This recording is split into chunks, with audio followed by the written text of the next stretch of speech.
Puji Tuhan, segala pujian dan kemuliaan hanya bagi Tuhan Yesus Kristus. Bapak Ibu Saudaraku, Yesus kuatku kembali datang menyapa kita hari ini. 1 bulan sudah kita berada di tahun 2026 ini. Apa kabarnya? Berharap semuanya ada dalam kondisi yang baik dan tetap percaya melangkah bersama dengan Tuhan. Pasti. Sebelum kita masuk dalam renungan hari ini, mari kita berdoa.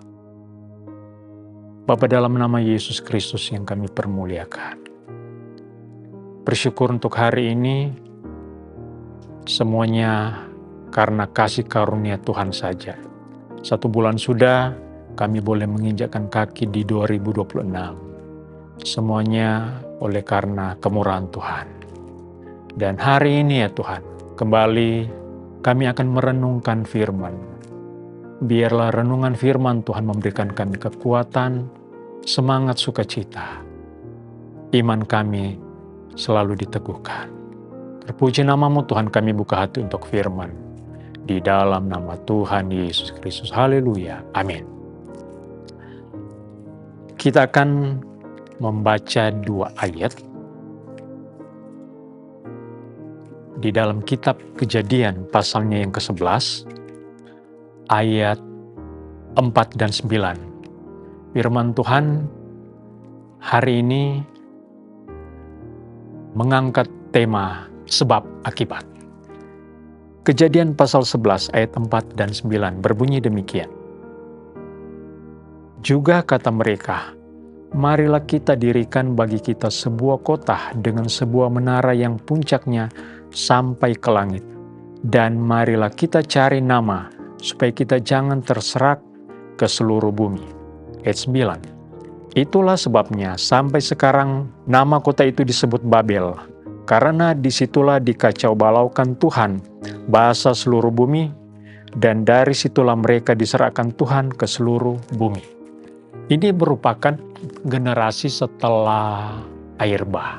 Kita tahu bahwa setelah air bah itu hanya ada satu keluarga yang selamat, yang berjumlahkan 8 orang, yaitu Nuh, istrinya, bersama dengan 3 anaknya dan 3 menantunya. Jadi bumi setelah air bah itu yang mendiami atau orang-orang yang mendiami dunia pada masa itu adalah orang-orang dari keluarga Nuh, dari keturunan Nuh. Dan salah satu daripada keturunan Nuh ini, ayat-ayat yang kita sudah baca tadi, bagaimana orang di zaman itu, mereka masih satu bangsa dan satu bahasa.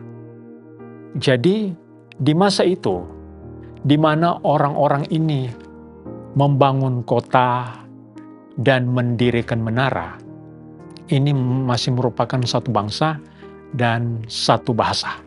Kemudian mereka membuat sebuah perencanaan, sebuah proyek yang begitu besar.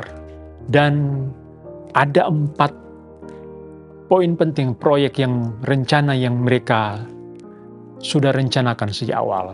Yang pertama yaitu mereka mau mendirikan kota, membangun menara, kemudian mereka mau mencari nama dengan tujuan supaya mereka tidak tersebar di seluruh dunia pada masa itu. Dan salah satu proyek yang di luar nalar adalah mendirikan menara sampai ke langit. Ini merupakan satu perencanaan yang begitu spektakuler, tidak masuk akal. Dan apa yang terjadi? Semuanya apa yang mereka rencanakan ini gagal. Pembangunan kota yang sudah mereka sementara kerjakan itu berhenti. Dan dari sanalah mereka disebarkan oleh Tuhan.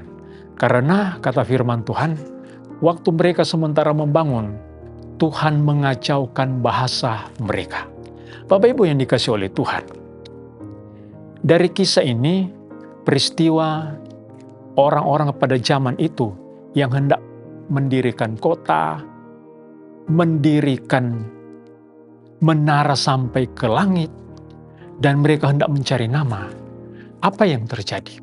Kalau kita merenungkan bahwa orang-orang ini, ada dua hal yang kita bisa lihat. Bahwa rencana mereka ini, proyek mereka ini tidak dikehendaki oleh Tuhan. Dan yang kedua, mereka tidak melibatkan Tuhan. Ini yang menjadi sebuah perenungan untuk kita.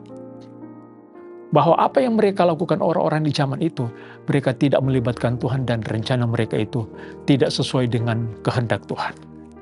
Sehingga semua rencana mereka itu gagal total. Yang perlu kita renungkan di sini. Di awal tahun, sudah sebulan kita ada di 2026 ini. Masih ada 11 bulan ke depan, apa yang sudah kita rencanakan? Di tahun yang kemarin, sampai awal tahun 2026 ini, apa yang sudah kita rencanakan? Ingat, libatkan Tuhan di sana. Dan jangan kita mengeluh. Kalau seandainya ke depan, apa yang kita rencanakan itu tidak sesuai dengan kehendak Tuhan. Jadi, Bapak Ibu Saudara-saudaraku yang kekasih, kalau kita melihat di dalam firman Tuhan, Mazmur 127 ayat yang pertama berkata, "Jikalau bukan Tuhan yang membangun rumah, sia-sialah usaha orang yang membangunnya. Jikalau bukan Tuhan yang mengawal kota, sia-sialah pengawal berjaga-jaga." Ini yang harus kita resapi sebagai anak-anak Tuhan. Apa yang kita rencanakan di tahun ini, biarlah itu adalah kehendak Tuhan.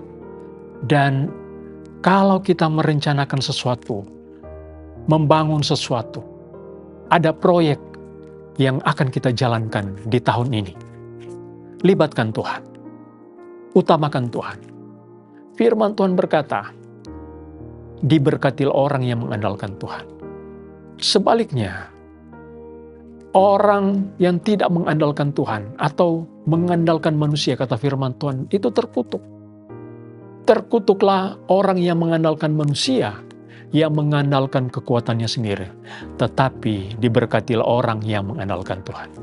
Jadi, apa yang kita rencanakan tahun ini? Apakah kita mau mendirikan rumah?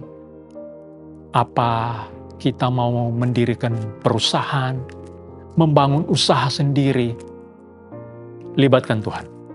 Berdoa. Semoga itu adalah sesuai dengan kehendak Tuhan. Supaya apa yang kita rencanakan itu tidak menjadi sia-sia. Kita mau berhasil, andalkan Tuhan. Bertanya dulu kepada Tuhan.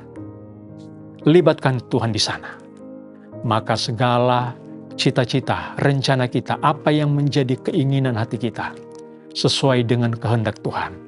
Sehingga yang terjadi ke depan, kita akan melihat bahwa apa yang kita kerjakan itu diberkati oleh Tuhan. Karena kita mendahulukan Tuhan, kita melibatkan Tuhan di sana, dan kita mengandalkan Tuhan. Terpujilah nama Tuhan. Amin. Mari kita berdoa. Kami bersyukur ya Tuhan untuk firman-Mu yang sudah datang kepada kami hari ini, mengingatkan kepada kami apapun yang kami rencanakan, proyek apa yang kami inginkan Tuhan. Biarlah itu sesuai dengan kehendak Tuhan, dan kami melibatkan Tuhan di dalam semuanya itu.